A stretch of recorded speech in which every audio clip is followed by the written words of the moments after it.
ከዚህ በኋላ ቅዳሜን ከሰዓት ለመስራት ወደ ስቱዲዮ አልገባም ማለት ደግሞ ማተቤን አላወልቅም ማለት ነው። ማተቤ ማውለቅ አለበት የሚባል ነገር መጣ። በጣም ላካፍል ፈለኩኝ ማለት ነው። የሆነ ልጅ ስለመሰገጥና አዋቂነት ፖስት ያለው ነገር አለ። አልሰግጥም ምናምን እያለ ማለት ነው። አዋቂነትን እያደነቀ ኦፍ ኮርስ አዋቂ መሆን ማንንም አልጎዳም። ግን ችግሩ ምንድነው መሰለክ ሮፊ፣ አንተ ለራሱ እዚህ ደረጃ የደረስከው ሰግጠህ ነው። እሺ ብሎ ተቀበለኝ። ቻሌንጅ ሰጠኝ። ቻሌንጁ ከሰጠኝ በኋላ ሰይፉ ጋር ሲቀርብ እኔ ይህን ነገር ስነገር ራሴ ላይ የሚቀበለው ራሴ ላይ የሚደርሰው እርምጃ ተቀብዬ ነው መናገር። ማስተራብነት ማርያምን ቃልን አለኝ ነው መናገር። እሱ ሳይሆን የነገር የእሱ ማናጀሮቹ እባክህን በላቸው እባክህን የተከበረውን ኢትዮጵያ ሕዝብ እየሰደብክ እያደነቅ እኔ ቤት ላይ መቆየት አትችልም። በጣም ነው የሚወድህ። መልካም ጊዜ እንደሆነ ለምኛ። ሰበር ዜና ተሰምቷል። ፍርድ ቤቱ ለቴዲ አፍሮ ወስኖለታል። ሰላም ውድና የተከበራችሁ የቻናላችን ቤተሰቦች እንዴት ከርማችሁልኛል? እኔ ያለው ክብር ይስፋ ዛሬም እንደተለመደው ሶሻል ሚዲያ ላይ መነጋገሪያና አዳዲስ የሆኑ ቪዲዮችን ወደ እናንተ ይዤላችሁ መጥቻለሁ። እንደተለመደው እነሱን አብረን እያየን ሀሳብ አስተያየታችንን እንሰጣለን። ዛሬ ይዤላችሁ ከመጣኋቸው ቪዲዮዎች ውስጥ መካከል አንደኛው ሮፍናንን የተመለከተ ነው። ሮፍናን ሰሞኑን አዶናይ በሚለቃቸው ነገር ብዙም የተስማማ አይመስለኝም። ያው ሀሳቡን እየገለጸ ይገኛል። እንዳልተስማማ አዶናይ በሚለቃቸው ቪዲዮዎች ወይ ደግሞ በአዶናይ ሀሳብ እንዳልተስማማ የሚያሳዩ መረጃዎች እየተገኙ ይገኛሉና ለዛም አዶናይ መልስ ሰጥቶታል። ምንድነው የሚለውን አብረን የምንመለከት ይሆናል። ከዛ በቀጠል ደግሞ የቤት ሰራተኛ የሆነው ዘውትር ደሳለኝ ልክ እንደቀድሞ የስራ ጓደኞቹ ሊለቅ እንደሆነ መረጃዎች እያሳዩ ይገኛሉ እና ብዙዎች ሀሳባቸውን እየገለጹ ይገኛሉ በዛ ጉዳይ ላይ። ስለሱም አንዳንድ የምንላቸው ነገሮች አሉና እንዲሁም አስተማሪና አዝናኝ ቪዲዮዎች እንደተጠበቁ ናቸው። ከናንተ የሚጠበቀው እስከዚህ ቪዲዮ መጨረሻ አብራችሁ የመቆየት ብቻ ነው። እንዲሁም ለቻናል አዲስ የሆናችሁ ይህንን ቻናል ሰብስክራይብ በማድረግ የቻናላችን ቤተሰብ መሆን እንዳይረሳ። እንዲሁም ሁላችንም ይህንን ቪዲዮ ላይክ እናደርገው። ወደ ዛሬ ቪዲዮቻችን ሄድ። የኢትዮጵያ በሶሻል ሚዲያ ተጽዕኖ ፈጣሪ ወጣቶች ማህበር የሚል ትላንትና በሸራተን ሆቴል ምስረታውን አድርጓል። በዚህ ምስረታ ላይ እነማን ቢገኙ ጥሩ ነው? እነ ሰራዊት ፍቅሬ፣ እነ አብርሃም ግዛው፣ እነ ፊንቴኮች ከቻች ብለው ፊት ለፊት ወንበር ላይ ዱቅ ብለዋል። እንግዲህ የኢትዮጵያ ወጣቶች ነው የተባለው አይደል? ሰራዊት መስፈርቱን ታሟላለህ እንዴ? ወጣትነት መስፈርት ሶሻል ሚዲያ ነው የተባለው አይደል? አንድ የፌስቡክ አካውንት አለ እንኳን ሶሻል ሚዲያ ላይ ተጽዕኖት። ምንድነው የምትሰራው እዚህ ሰፈር? ምንድነው የምትሰሩት ፊንቴኮች እዚህ ሰፈር? ምን ፈልጋችሁ ነው ጉድ ያበዛችሁት እዚህ ሰፈር? በሄሎ ታክሲ በላችሁን፣ በፊንቴክ ኢንቨስትመንት ብላችሁ ዞራችሁ መሪያችሁን ጠምዛችሁ በላችሁን። አሁን ደግሞ ሶሻል ሚዲያ ማህበር ብላችሁ በዚህ መንገድ ደግሞ መጣችሁ ማለት ነው። ምንድነው የምትሰሩት? እንግዲህ እነዚህ ሰዎች የገንዘብ ሰዎች ናቸው። ፊንቴክ እንግዲህ ቤት ዞሮ መጣ ማለት ነው። አሁን ክሬቲቭ አዋርዱ የቲክቶክ ክሬቲቭ አዋርድ ገንዘብ እንዳለው አይተዋል። ከፍተኛ ስፖንሰር እንዳለው አይተዋል። በቴሌ ብር ሰው ሲመርጥ በቴሌ ብር ከፍተኛ ብር እንደሚገባ አይተዋል። ስለዚህ ፊንቴክ ስፖንሰር ሆኗችሁ ማን ነው ሸራተን ሆቴልን የከፈለው? መጀመሪያ እዚህ ፖይንት ላይ እንነጋገር። ማን ነው እንትን ያለው? ሶሻል ሚዲያ ማህበር መፈጠሩ ቆንጆ ነው። በሶሻል ሚዲያ አንድ ሰሞን ተጮሆባቸው ዝም የሚባሉ ጉዳዮችን ኃላፊነት ወስዶ እስከ መጨረሻው ድረስ የሚያስኬድ ማህበር፣ ጠንካራ ማህበር ያስፈልጋል። ህፃናትን ደፍረው የአንድ ሰሞን ጩኡታ የአንድ ሰሞን ጩኸት የሚሆንበትን ነገር ኃላፊነቱን ወስዶ እስከ መጨረሻው ያስኬደዋል። ሌብነቶች፣ የተለያዩ ሌብነቶች፣ በዚህ ሶሻል ሚዲያ የሚደረጉ ሌብነቶች፣ ህገወጥ የሰዎች ዝውውሮችን፣ ሀገርን አሳልፎ መስጠት እስከሚደርሱ ድረስ የተለያዩ ነገሮችን፣ ባህላችንን፣ ሃይማኖታችንን የሚጎዱ ተግባራትን በማስወገድና በማጥፋት ማህበሩ መቋቋሙ ጥሩ ነው። ግን እነ ሰራዊት ፍቅሬ ያቋቋሙት ይሄ ማህበር እርግጠኛ ነኝ ፊንቴክ ነው ስፖንሰር ያደረጋቸው። አለበለዚያ እነዚህ ሰዎች አይገኙም ነበር። እነዚህ ያልተጠየቁ ወንጀለኞች እዚህ ሰፈር አይገኙም ነበር።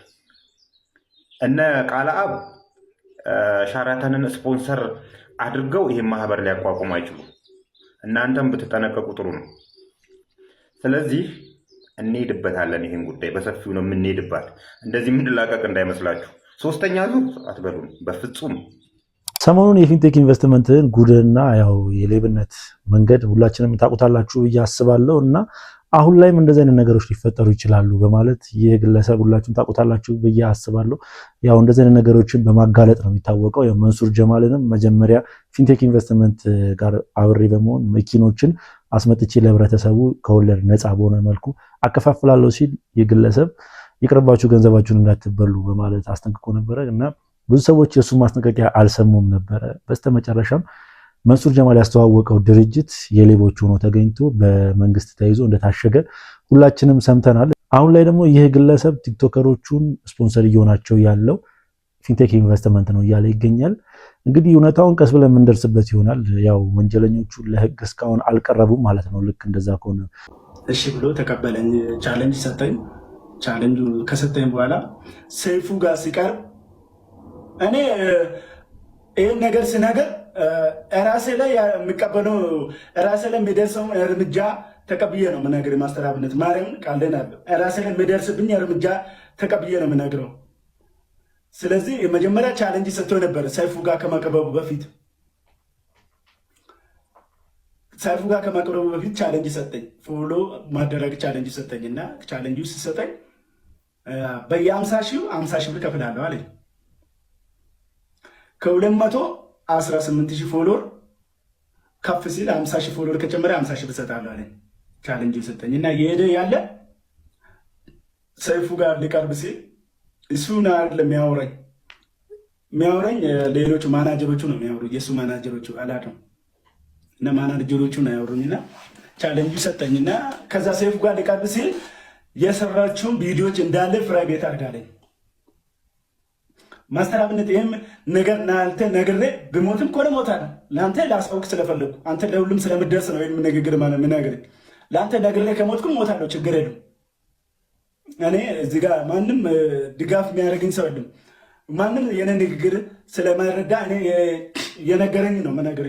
እሱ ሳይሆን የነገረኝ የእሱ ማናጀሮቹ እባክህን በላቸው እባክህን የተከበረውን ኢትዮጵያ ሕዝብ እየሰደብክ እያደነክ እኔ ቤት ላይ መቆየት አትችልም። በጣም ነው የሚወድህ። መልካም ጊዜ እንደሆነ ለምኛ። ማስተር አብነት እንግዲህ በላቸውን በዚህ መልኩ ቆሌውን ገፎታል ማለት ይቻላል። ያው ብዙ ነገሮችን እየነገረው ቢሆንም ማስተር አብነት ያው እውነት ነው ብሎ ስላላሰበ ይመስለኛል በዚህ መልኩ ያስተናገደው። ያው ማስተር አብነትና በላቸው ላይቭ ላይ በነበሩበት ወቅት ላይ ያወሩት ነገር ይመስለኛል ሰይፉ ላይ የቀረበው ልጅ ነው። ያው በቢትኮይን ወይ ደግሞ ያው ፎሬክስ ትሬኒንግ በመስራት ብዙ ሚሊዮን ብሮችን አፍርቻለሁ በማለት የተናገረው ወጣት እና እኔ አስተዋውቅልኝ ብሎኝ ነበረ ሰይፉ ላይ እስከቀርብ ድረስ እኔ አስተዋውቅልኝ ብሎኝ አሁን ላይ ሸመጠጠኝ እያለ ይገኛል። እንግዲህ እውነታው ማጋር እንዳለ ማወቅ ቢከብድም ግን ዝም ይላል ብዬ አላስብም። እዚህን ያክል ብር ተሸንጥቶ ዝም ይላል ብዬ አላስብም። ያው አስፈራርቶት ሊሆን ይችላል። ከዚሁ ከቲክቶክ ሳንወጣ ደግሞ እስኪ አዶናይ ሰሞኑን እያራመዳቸው ያሏቸውን ነገሮች ሁላችንም እናውቃለን። ያው ሰግጥ በሚለው ሰግጥ ፍምስ የሚል ቻሌንጅ ይዞ መጥቶ ብዙዎች እያደነቁት ነበረ። አሁን ላይ ደግሞ በጣም ተቃዋሚ እየበዛ ይገኛል።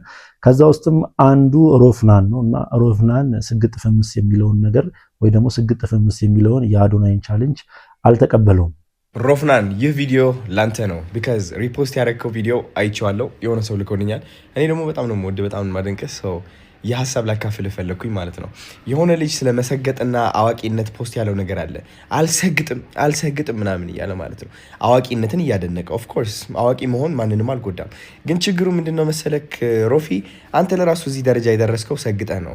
ቢካዝ ልንገርህ፣ መጀመሪያ አስታውሳለሁ አንተ ሙዚቃ ስትጀምር አሁን ያለህበት ደረጃ ከመድረስህ በፊት አስታውሳለሁ ከ8-9 ዓመት በፊት ጂም ስፖርት እየሰራው አንተን እሰማህ ነበረ። ማን እንደሆን ካላቅም ነበር እውነት ለመናገር ግን እሰማህና ወድህ ነበረ። አሁን የምልህ ነገር ምንድን ነው፣ አንተ የዛኔ አዋቂ የነበርከው የድሮ ህይወትህን ነው። which is ሮፍናን አልነበረም የዛኔ። ሮፍናን ታሪኩ ነበር፣ የድሮ ታሪኩ ነበር። ሮፍናን የዛኔ ሮፍናን ይህ አሁን ያለው ሮፍናን አልነበረም። ስለዚህ አንተ የነበረህ እውቀት ስላለፈው ታሪክህ ብቻ ነበረ። ግን የሆነ የአእምሮ አካል ውስጥ ማለት ነው ሮፍናን እዚህ ደረጃ መድረስ ይችላል ብሎ አመነ። ገባ? ሮፍናን ኢትዮጵያን በሙዚቃ ይቆጣጠራል ብሎ ማመን ጀመረ። የዛኔ ነው ምልክ። ገባ? አሁን ያለህበት ስኬት ይታየህ ጀመረ። ለዛም ነው ጉዞ የጀመርከው፣ መንገድ የጀመርከው። እኛን በሙዚቃ ለማዝናናት እና አንተን ራስን ትልቅ ደረጃ ለማድረስ ማለት ነው። ግን በእርግጠኝነት አንተ ያጋጠመ ነገር ልነግርህ እፈልጋለሁ። አሁን የዛኔ አላማህ ስታየው ትልቅ ደረጃ መድረስ እችላለሁ ብለህ ስታስብ የመጣልህ ነገር ምንድነው? አንተ እኮ ይህ አታውቅም፣ ፒያኖ መጫወት እኮ አታውቅም፣ ቢት መስራት እኮ አታውቅም፣ መዝፈን እኮ ያን ያህል አይደለም ምናምን የሚሉ በጣም ብዙ ኔጌቲቭ የሆኑ አሉታዊ የሆኑ ሀሳቦች ነበሩ። እሱ ብቻ አይደለም፣ አንተ እኮ ከዚህ ሰፈር እኮ ነው የመጣኸው፣ አስተዳደግህ እኮ እንደዚህ እኮ ነው፣ ቤተሰብ ምናምን እያለ አንተን ሊያወዳድቅ የሚሞክር የአእምሮ አካል አለ። ግን አንተ እሱ ድምፅ ያለፍከው በእውቅና ብቻ ሳይሆን በመሰገጥ ነው። እነሱ ድምፆች እየሰማሃቸው ግን በማይታየው ነገር አምነህ ይሳካልኛል ብለህ ሰግጠህ መስራት ጀመርክ። ሰግጠህ መማር ጀመርክ። አየህ፣ መሰገጥ ማለት ዝም ብለህ ጀዝባ መሆን ማለት አይደለም። ዝም ብለህ ራስን ወደ አደጋ መክተት ማለት አይደለም። እነዛ መጥፎ ሀሳቦችን አለመስማት ነው። እየተናገሩ እያሉ እንዳልሰማህ አስመስለህ ወደ ዓላማህን መጓዝ ነው። መደደብስ ምንድን ነው? ድድብ በሉ ያልኩት እኔ ለነዛ መጥፎ ድምፆች ነው። እነዛ መጥፎ ድምፆች አውቀው ሊሸውዱ ይሞክራሉ። በቂ እንዳልሆንክ፣ እንደማትጠቅም፣ ከሰው በታች እንደሆንክ፣ ትልቅ ደረጃ መድረስ እንደማትችል እየተናገሩ ሊያሳንሱ ይሞክራሉ። ድድብ የምትለው ደግሞ በነዛ መጥፎ ድምፆች ነው።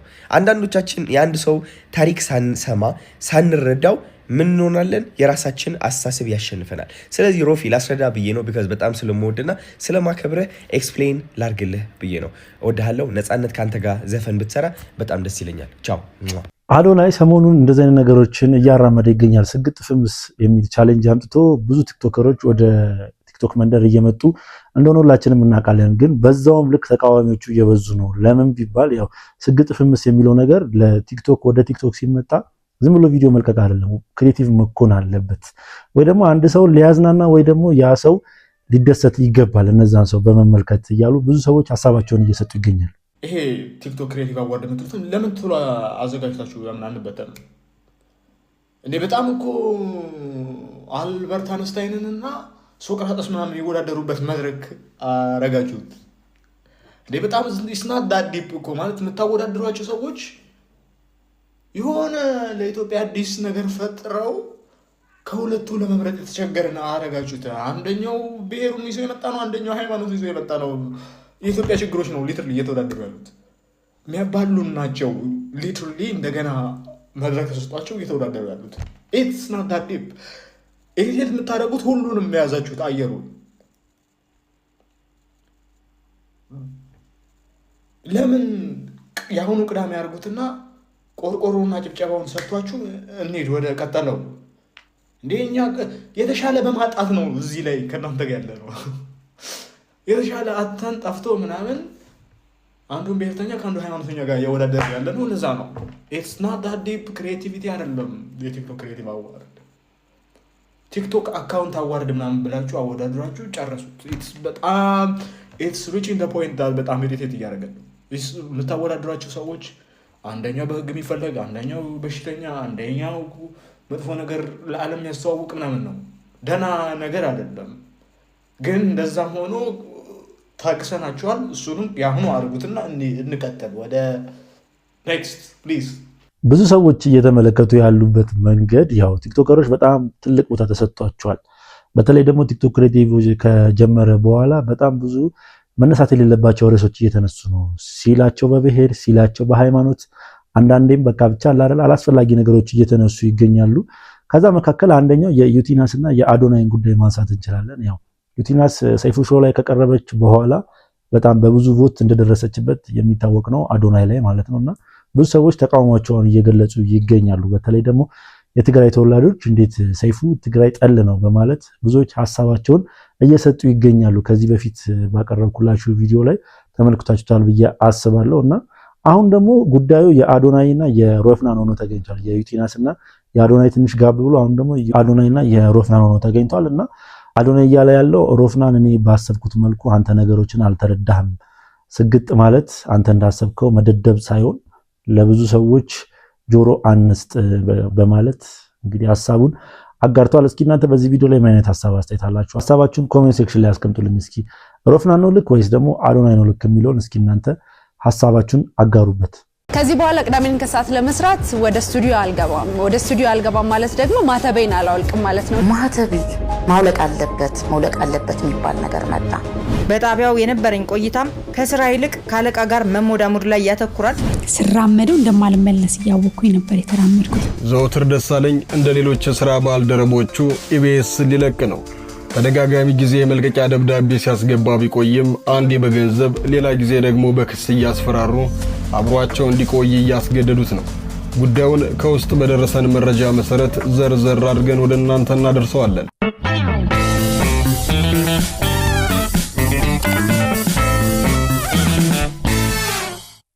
ዘወትር ደሳለኝ እንደ ሌሎች የሥራ ባልደረቦቹ ኢቢኤስ ሊለቅ ነው።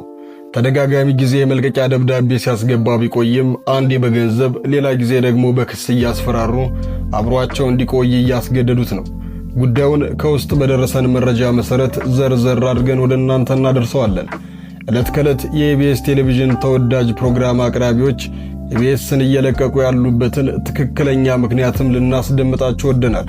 ለውስን ደቂቃዎች አብራችሁን ስትዘልቁ ኢቢኤስ ቴሌቪዥን ያለበትን ውጥንቅጥ ነግረናችሁ የዘወትር ደሳለኝን የሥራ መልቀቅ ፍላጎትና ለምን ኢቢኤሶች ሊለቁት እንዳልቻሉ አብራርተንላችሁ የተወዳጅ አቅራቢዎች ኢቢኤስን መሸሽ ትክክለኛ ምክንያት ምንድነው ብለን ለጠየቅነው የተሰጠንን እውነተኛ ምላሽ ምን ነግራችኋለን። ቪዲዮውን ላይክ እያደረጋችሁ አብራችሁን ዝለቁ። ስራ በመልቀቄ የሚያስደስተኝ ነገር ከዚህ በኋላ ቅዳሜን ከሰዓት ለመስራት ወደ ስቱዲዮ አልገባም ማለት ደግሞ ማተቤን አላወልቅም ማለት ነውና ያስደስተኛል። ከዚህ በኋላ ውጣት በለው እንዲወጣ አድርገው አይነት ነገር እንደጀመሩ ገባኝ። ማለት የማይገባቸው ነገር ናቸው ወደኔ እየደረሱልኝ የነበረው። ግን ስራዬን አክብሬ እየሰራው ነበረ። እንግዳም እየመጣ ነበረ። በመሃል ሳይነገረኝ ፕሮግራሙ ቆመ። ውሳኔው በጣም ያጭር ጊዜ ነበር። ምናልባት ቅጽበታዊ ነበር ማለት ያስችላል። ያቺ ቅጽበት በቃ ሞዶን ቤት አልመለስም ብዬ ነበር የወጣሁት። እንግዲህ የኢቢኤስ ቲቪ ሰራተኞች ሲነሳ ብዙ ጊዜ የሚነሳው ስለምንድነው? ስለ ማህተባቸውና ያው ማህተባችሁን አታድርጉ እንደሚባሉ ብዙ ነገሮችን ሰምታችኋል ብዬ አስባለሁ። አሁን ደግሞ ተረኛው ዘወትር ደሳለኝ ነውና ዘወትርም መልቀቄ አይቀርም እያለ ብዙ አይነት መረጃዎችን እያጋለጠ ይገኛል በአሁን ሰዓት ላይና ኢቢኤስ ቲቪ ከሰራተኞቹ ጋር ያለው ችግር ምንም ሊገባኝ አልቻለም። ከማህተብ ጋር በተያያዘ ብዙ አይነት ነገሮች ሲፈጠሩ እንደነበረ ከዚህ ቀደም በነበሩ ሰራተኞች እናስታውሳለን እና አሁን ላይ ደግሞ ከዘወትር ደሳለኝ ጋር ምን አይነት ችግር ውስጥ እንደገባ እስቲ በቅርቡ የምንደርስበት ይሆናል። ከድብቅ ፍቅረኛዋ ጋር በመተባበር ህጋዊ ባሏን በስለት አንገቱን በመቁረጥ ገድለው አስከሬኑን መጸዳጃ ቤት ውስጥ የከተቱት ግለሰቦች በእድሜ ልክ እስራት ተቀጡ። በምዕራብ አርሲ ዞን ነሰቦ ወረዳ ልዩ ቦታው አዳማ የተባለ አካባቢ ደሳለኝ ቀንደባና ስኳሪ አልዩ የተባሉ ጥንዶች በትዳር ለበርካታ ዓመታት እንደኖሩና ልጆችን ማፍራት ችሏል። ጥንዶቹ ተወያይተው በጋራ በወሰኑት መሰረት በሚስት ስኳሪ አልዬ ፈቃደኝነት ባለ ደሳለኝ ቀንደላ ሁለተኛ ሚስት እንዳገባ ፍቃድ አግኝቶ እንደነበር የዞኑ ፖሊስ ዋና መምሪያ የወንጀል ምርመራ ክፍል ኃላፊ ኢንስፔክተር ከድር ጀቦል ለብስራት ሬዲዮ ተናግሯል። በዚህም ደሳለኝ ቀንደላ ከአዲሷ የትዳር አጋሩ ጋር የተሻለና ኢኮኖሚም ደህና ገቢ ያገኘ ሲመጣ ሚስት በኔ መልካም ፍቃድ ነውና ሌላ ሴት ያገባው ይህን አድርግ ይህንን አምጣ ያለች እንደምታስቸግረው በተገኘው ማስረጃ ተረጋግጧል። በዚህም አንድ ኩንታል ቡና መሸጡን ተከትሎ ለኔም ሆነ ለልጅህ ልብስ ያስፈልገናል በማለት ጥያቄ ብታቀርብም ባል ሌላ ህይወት በመጀመሩ ለጥያቄዋ ተገቢ መልስ ስላልሰጣት በመካከላቸው ግጭት ተፈጥሯል።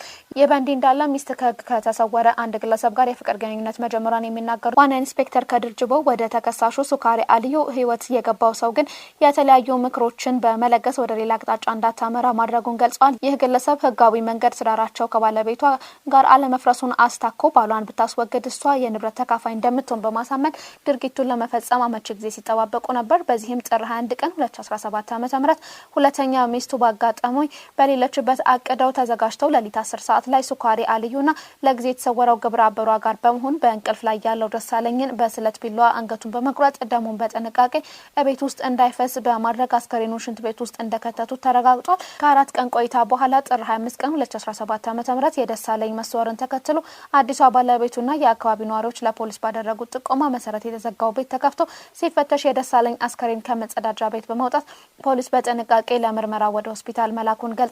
ፖሊስ ስኳሪ አልዩን በቁጥጥር ስር አውሎ የምርመራውን ሲያጣራ የወንጀል ድርጊቱ ከተባባሪዋ ጋር መፈጸሟን በመናገር ድርጊቱንም ለምን ለመፈጸም እንደቻለችም ለፖሊስ ታስረዳለች።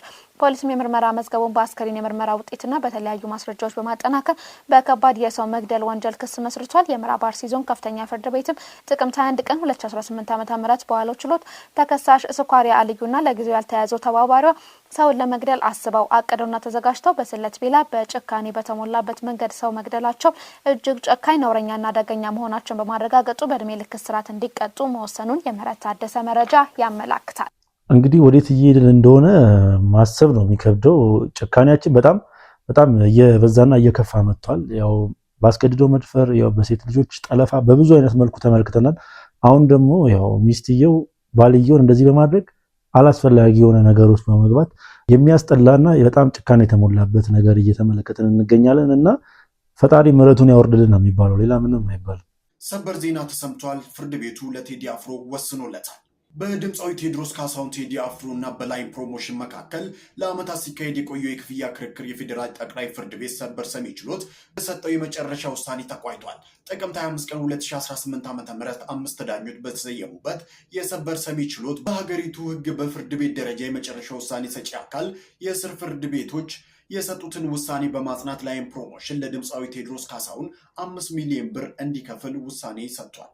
እንግዲህ ቴዲ አፍሮ የክስ ጉዳይ እስካሁን እንደቆየ ሁላችንም እናውቃለን። ያው ከናይል ፕሮሞሽን ጋር የነበረውና በስተመጨረሻም ናይል ፕሮሞሽን አሸንፎ 5 ሚሊዮን ብሩን ቴዲ አፍሮ እንዲከፍል ተደርጓል ማለት ነው። እንግዲህ ለቴዲ አፍሮ በጣም የሚደብርና የሚያሳዝን ዜና ነው።